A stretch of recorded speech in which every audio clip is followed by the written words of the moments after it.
आज जो हमारा टॉपिक है रिसर्च के अंदर वो है measurement of variables and concept of operationalisation. ये भी आपने टर्म सुनी होगी कि जी ऑपरेशनलाइजेशन ये क्या है या ऑपरेशनल डेफिनेशन क्या है। ठीक है, ये रिसर्च में इस तरह के क्वेश्चंस भी पूछे जाते हैं और वेरिएबल्स की मेजरमेंट आपने कैसे की है। So today we are going to explain these two concepts. So Coco Manzoori has here ji. YouTube link is visible. You can have around 250 videos here, and you can see my WhatsApp number in case of any confusion query you can discuss. Okay जी, let's begin. How variables are measured. देखें, variables जो है ना हमारे पास दो तरह के होते हैं, एक होते हैं सब्जेक्टिव, एक होते हैं ऑब्जेक्टिव। ऑब्जेक्टिव वेरिएबल्स जो हैं उनकी मेजरमेंट का कोई प्रॉब्लम नहीं होता क्योंकि उनके लिए हमारे पास प्री डिफाइंड इंस्ट्रूमेंट्स ऑलरेडी मौजूद हैं, टूल्स मौजूद हैं।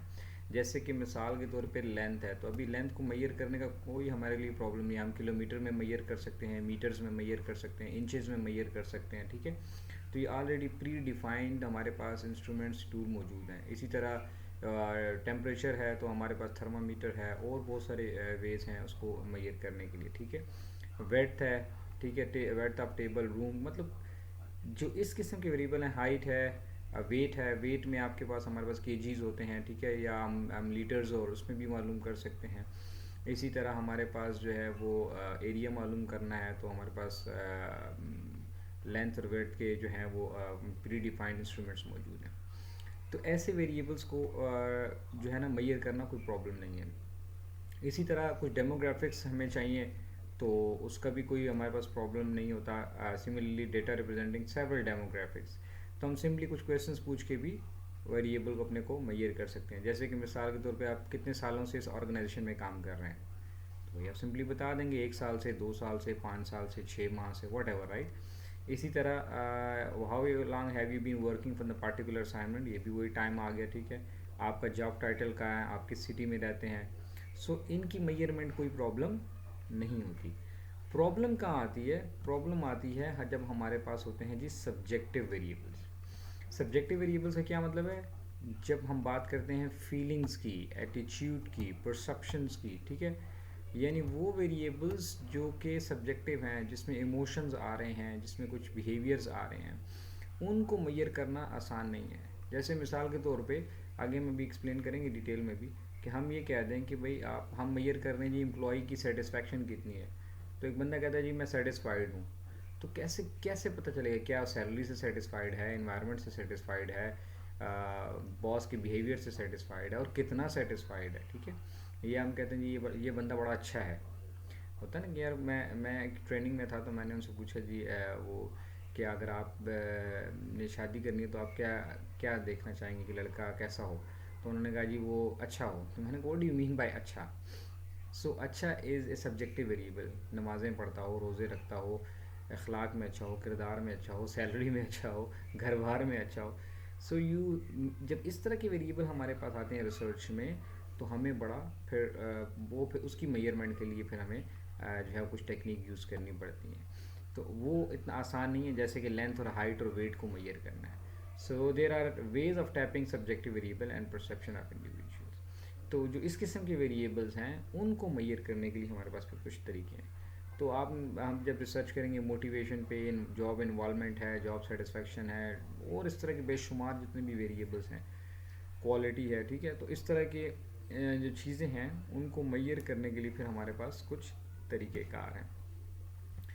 क्या कर सकते हैं आप देखें, हम एक एग्ज़ाम्पल ले लेते हैं। अब एक बंदा कहता है जी थर्स्ट एक वेरिएबल है हमारे पास, मिसाल के तौर पे, कि प्यास। अब प्यास कितनी है? ठीक है ना, we can not see thirst but through behaviour person we can measure the concept of thirst. If someone is thirsty, he or she drinks the water. The more he drinks water, the more we will think that he or she is thirsty. तो अब क्या कर रहे हैं हम?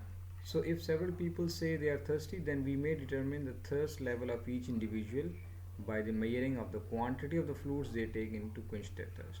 अब 4 लोग कहते हैं जी हम प्यासे हैं, तो अभी हमें नहीं पता लग रहा है कि कौन ज़्यादा है। तो अगर लेट सपोज एक बंदा 1 गिलास पी रहा है, दूसरा 2 गिलास पी रहा है, तीसरा 3 गिलास पानी पी रहा है, तो जो 3 गिलास पी रहा है हम ये कहेंगे यार इसको ज़्यादा थर्स्ट है। तो इसका जो लेवल ऑफ थर्स्ट है जो वो उसकी इंटेंसिटी बहुत ज़्यादा है। तो अब ये जो कॉन्सेप्ट है ना, reduction of abstract concept to render them a measurable in tangible way is called operationalisation, operationalising the concept. यानी किसी कॉन्सेप्ट को, उसको इस तरह से ब्रेक डाउन कर लें, उसको इस तरह से उसके हिस्से कर लें छोटे छोटे, जिनको हम स्टडी करके हम ये मालूम कर सकें कि यार ये कैसा है। जैसे मैंने आपको थोड़ी देर पहले एग्जांपल दी थी सेटिस्फेक्शन की। अब आप मुझसे पूछते हैं जी आप अपनी जॉब से सेटिस्फाइड हैं, मैं कहता हूँ हाँ जी सेटिस्फाइड हूँ। और कैसे पता लगेगा? दूसरे बंदे से पूछा, उसने भी कहा जी सेटिस्फाइड हूँ, तीसरे ने कहा जी मैं भी सेटिस्फाइड हूँ। तो अब हम तीनों की सेटिस्फेक्शन को कैसे मेजर करेंगे? तो आप क्या करेंगे, आप छोटे छोटे कॉन्स्ट्रक्ट्स बनाएंगे, इनको हम डायमेंशंस कहते हैं। लेट सपोज एक सैलरी से कितने मुतमईन है, वर्किंग जो इन्वायरमेंट है उससे कितने मुतमईन है, बॉस से कितने मुतमईन है, ठीक है, रूल्स रेगुलेशन से कितने मुतमईन है आप। फिर आपकी प्रोडक्टिविटी देखी जाएगी कि उसकी बढ़ रही है, तो पता लगेगा कि यार बंदा सेटिस्फाइड है। और बहुत सारी चीज़ें आप बना सकते, रिवॉर्ड्स हैं और बहुत कुछ है, ठीक है। तो उसमें फिर आप बनाएंगे डायमेंशंस, और उन डायमेंशंस को जब हम मेजर करेंगे, इसको कहते हैं। अच्छा, ऑपरेशनलाइजिंग क्या होता है? ऑपरेशनलाइजिंग मींस कि हम किसी भी कॉन्सेप्ट को ऑपरेशनली डिफाइन कर लेते हैं कि इसको हम सेटिस्फेक्शन से हमारी क्या मुराद है, ठीक है। So operationally defining the concept to render it measurable is done by looking at the behavioural dimensions, ठीक है। या उसके फेसेट्स बना लेते हैं, या उसको डायमेंशंस कहते हैं, वो बना लेते हैं, ठीक है। These are then translated into observable and measurable elements. तो उन फेसेट्स को, यानी उन शक्लों को, उन जेहात को, जो जहतें बनती हैं उनको, या उन डायमेंशंस को हम क्या करते हैं, फर्दर एलिमेंट्स में या क्वेश्चंस में या स्टेटमेंट्स में फर्दर डिवाइड कर देते हैं। An index of measurement of the concept. तो इसको, ये एक सीरीज ऑफ स्टेप्स है, इसको भी हम एक एग्जांपल के जरिए समझते हैं, आपको आसानी से समझ आ जाएगी। अब देखें, लेट सपोज हमारे पास लर्निंग का कॉन्सेप्ट है। हम कहते हैं जी हमने 10 लोगों को पढ़ाया और हम चेक करना चाहते हैं कि इनकी लर्निंग क्या है। तो हम कहते हैं जी सब ने लर्न कर लिया। अब लर्निंग एक एब्स्ट्रैक्ट कॉन्सेप्ट है, इसको हम समझने की कोशिश करेंगे कि ये क्या है। So we can measure the learning through developing the learning dimension. तो हम सबसे पहले क्या करेंगे, लर्निंग की डायमेंशंस बनाएंगे, यानी इसको, उसकी जो है ऑपरेशनली डिफाइन कर रहे हैं। लर्निंग हम कहते हैं जी, लर्निंग किसे कहते हैं कि अंडरस्टैंडिंग भी हो, रिटेंशन भी हो, यानी उसको याद भी रखे, और एप्लीकेशन उसको बाद में यूटिलाइज भी कर सके, अप्लाई भी कर सके। अब हमने अंडरस्टैंडिंग की पहले, मज़ीद अब क्या करने हैं, एलिमेंट्स बनाने हैं, ठीक है। अब एलिमेंट्स कैसे बनाएंगे कि हमने उनसे जो क्वेश्चंस पूछे हैं वो उनको सही आंसर करते हैं, तो येस नो 1 2 3 कैटेगरीज आगे बना लेंगे, ठीक है। Answer questions correctly. दूसरा, गिव अप्रोप्रिएट एग्जाम्पल, एग्जाम्पल दे सकता है तो उसका मतलब है कि उसको समझ आ गई है। तो हम ये कहेंगे आंसर क्वेश्चन, हमने 10 क्वेश्चन पूछ लिए, तो उसने उसमें कितनों के सही जवाब दिए, कितनों के गलत, और कितनी एग्जाम्पल सही दी, कितनी गलत। तो अभी हम कहेंगे जी इसकी अंडरस्टैंडिंग हो गई है। फिर element of retention will be recalled material after some time. Retention, उसको कितनी देर तक याद रहा। अब देखें ना, होता कि आप अभी पढ़ रहे हैं, सुन रहे हैं, समझ रहे हैं, और आपको याद है, जब पेपर में आप जाते हैं तो आप भूल जाते हैं, तो गोया आप रिटेन नहीं कर सकते, तो गोया हम इसको लर्निंग नहीं कहेंगे, ठीक है। अभी हम लर्निंग की डेफिनेशन कर रहे हैं कि जी लर्निंग को कैसे रिसर्च में आप डिफ़ाइन करते हैं, कि आप, अब मैं बोल रहा हूँ, समझा रहा हूँ, आप समझ रहे हैं, तो आपकी अंडरस्टैंडिंग हो गई, ठीक है, लेट सपोज। लेकिन आपको कल भूल गया, तो इसका मतलब है कि अब रिटेंशन नहीं है। तो recall material after some lapse of time.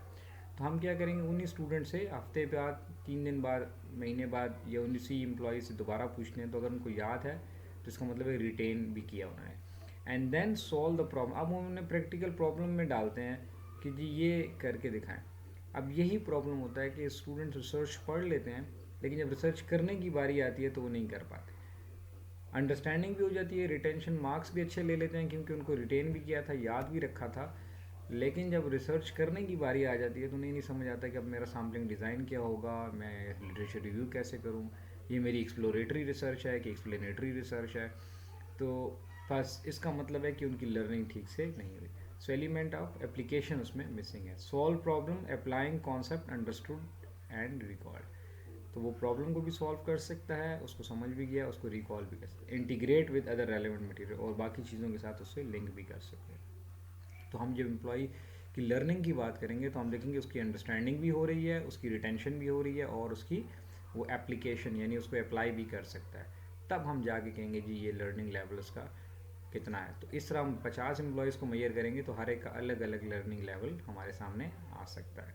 सो इस तरह से हम जो मेजर करते हैं वेरिएबल को, ये कॉन्सेप्ट कहलाता है ऑपरेशनलाइजेशन, या इसे हम कहते हैं ऑपरेशनल डेफिनेशन। तो आपसे हो सकता है डिफेंस में वाइवा में भी पूछ लेंगे जी आपके वेरिएबल की ऑपरेशनल डेफिनेशन क्या है। तो आप कहेंगे जी मैंने लर्निंग का वेरिएबल लिया था और इसके जो 3 डायमेंशंस हैं वो अंडरस्टैंडिंग है, रिटेंशन है एंड एप्लीकेशन है। और फिर इसके 5 5 8 8 10 10 जितने भी एलिमेंट आपने बनाए थे, यानी वो स्टेटमेंट्स जिसके अगेंस्ट आप मेजर करते हैं, एग्री डिसएग्री वगैरह, वो आपने देखे हैं ना क्वेश्चन, इस तरह से स्टेटमेंट्स होती हैं, तो उसके ज़रिए आप फिर इसको मैयर कर सकते हैं। तो अब इस तरह से हर बंदा उसको फिल करेगा, रिप्लाई करेगा, तो उसकी लर्निंग लेवल निकल आएगी। सो होप आपको कॉन्सेप्ट समझ में आ गया हो गया। वीडियो अच्छी लगी है तो कॉन्सेप्ट समझ में आया तो दूसरों के साथ भी शेयर करें, ताकि ये लर्निंग का प्रोसेस चलता रहे। बहुत शुक्रिया, थैंक यू।